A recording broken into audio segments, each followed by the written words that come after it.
May comment tayo dito. Yung lesson exemplar nyo po ba ay related po sa DLP po ninyo?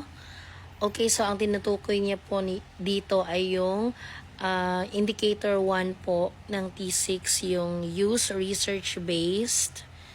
Hindi ko na alam basta yung indicator 1 po, yun. 1.2.2 yata yun.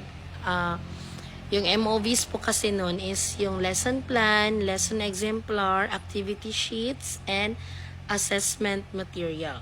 So yes po, yung lesson exemplar ko po ay related po siya sa DLP na inattach ko. Yung DLP ko, tapos yung lesson exemplar na pinagkunan ko sa aking lesson plan. Okay? So, yung topic mismo ay magkapareho sila ng lesson exemplar.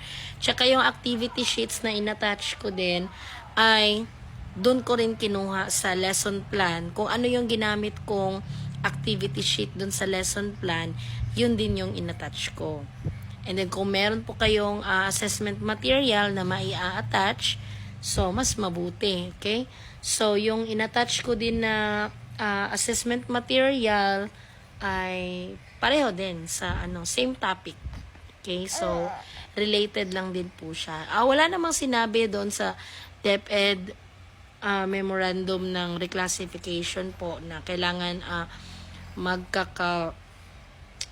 may siya, related talaga dapat, no? Pero, yun lang yung mga yun lang, inassume ko na lang na dapat related yung mga topics ng aking mga MOVs. So, ayun po.